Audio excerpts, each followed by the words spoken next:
Assalamualaikum teman-teman, kembali lagi di channel YouTube Fitrialis dalam Kismis, kisah misteri. Kali ini saya akan melanjutkan kisah misteri dari cerita yang sebelumnya, yaitu Kiriman Guna-Guna Part 2.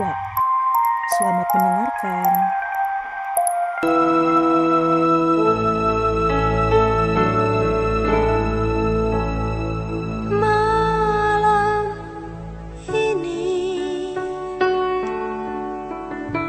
Sunyi sepi, kau terlena dalam mimpi.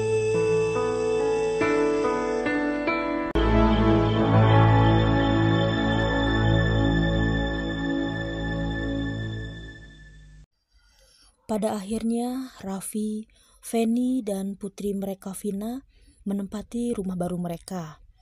Hari demi hari mereka lalui dengan penuh sukacita dengan keadaan dari Vina yang semakin membaik.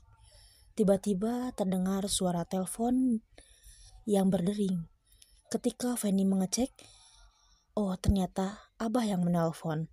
Lalu Feni pun mengangkatnya. "Assalamualaikum Abah," ucap Feni.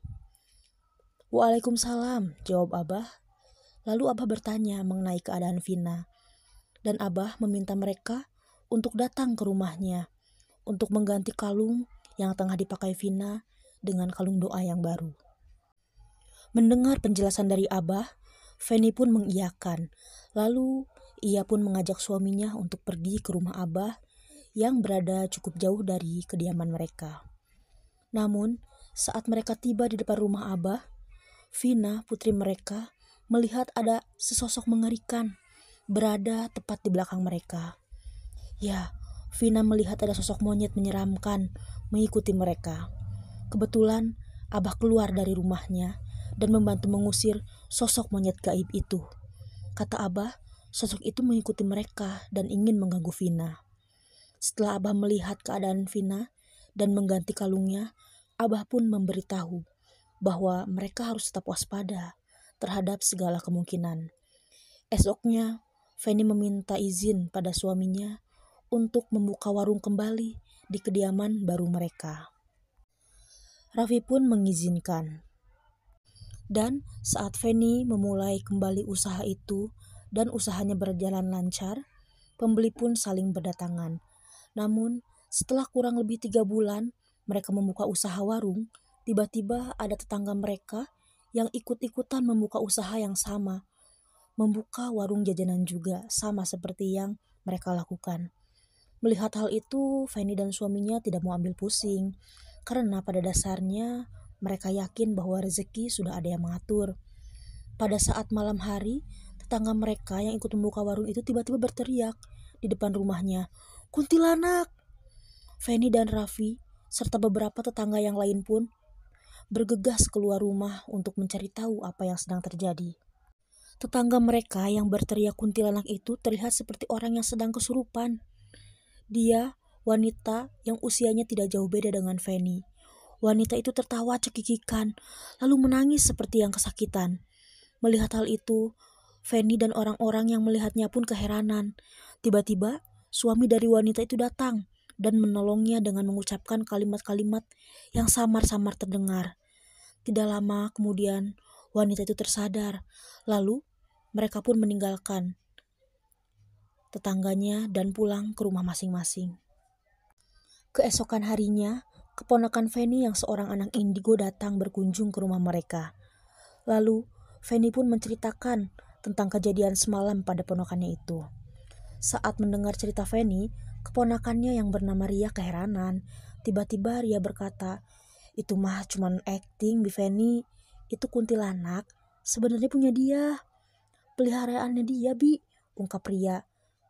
"Dia ada niatan jahil sama Bi Feni. Hati-hati ya, Bi," lanjut Ria. Feni pun bingung. Dia merasa tidak memiliki masalah apapun dengan tetangga barunya.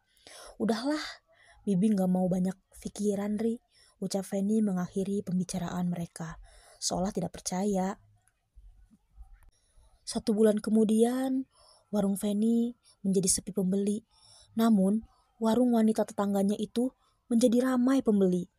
Dan keadaan yang dulu Feni alami saat di rumah orang tuanya kembali terjadi. Warung Feni kembali mengalami masalah dan jatuh bangkrut.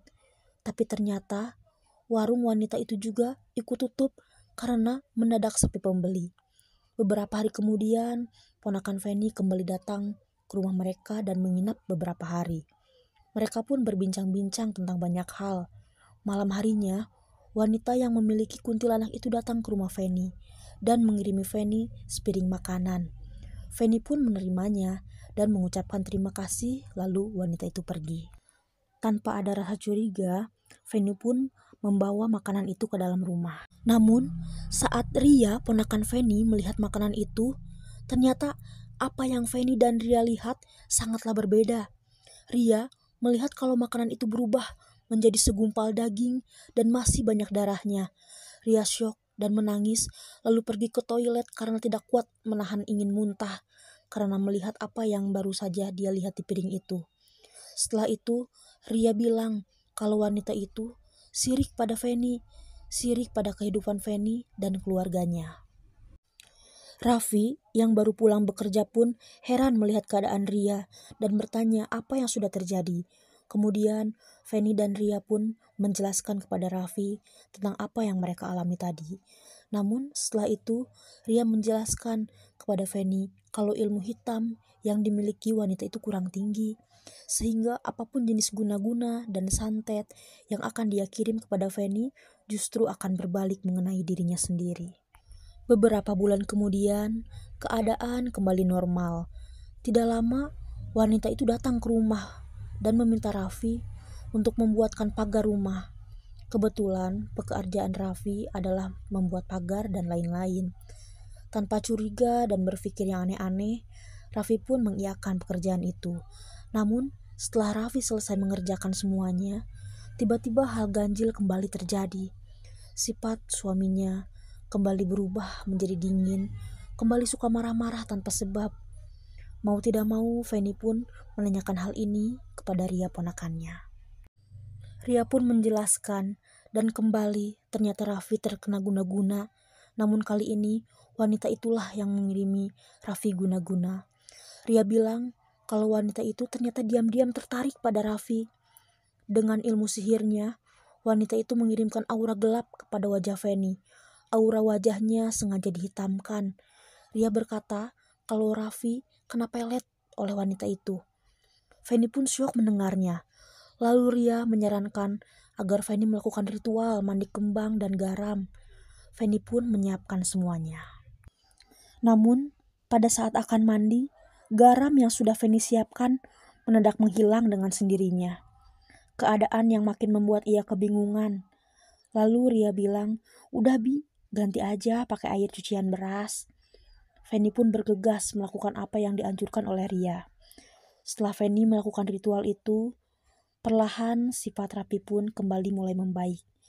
Feni pun bahagia melihat perubahan sifat dari suaminya itu. Suatu ketika, Feni mengajak Raffi untuk berziarah ke makam almarhum orang tua Raffi. Raffi pun mengiyakan dan mereka bergegas pergi. Mereka menyusuri jalanan sepi menuju makam yang masih belum banyak terdapat rumah penduduk selama di perjalanan. Tiba-tiba mereka dikagetkan oleh sesosok makhluk yang menghalangi jalan mereka. Mereka dihadang oleh sosok wanita cantik berpenampilan seperti seorang sinden. Sosok itu memperhatikan, memandangi mereka, dan ia pun tersenyum lalu menghilang begitu saja. Menyadari hal aneh ini, Raffi mengajak Feni untuk menunda kepergian mereka untuk berziarah. "Ke makamnya besok lagi aja ya. Aa takut ada apa-apa. Mungkin aja itu pertanda bakalan ada sesuatu," ucap Raffi. Berpikir yang sama, Feni pun mengikuti saran Raffi. Mereka kembali pulang. Singkat cerita, mereka pun tiba kembali di rumah. Malam harinya, saat ada di rumah, tepatnya di warung, Feni mendengar banyak suara, seperti banyak terjadi aktivitas. Tiba-tiba, lampu rumah mereka mati. Karena penasaran, Feni pun bergegas melihat keadaan warung yang kini menjadi gudang penyimpanan.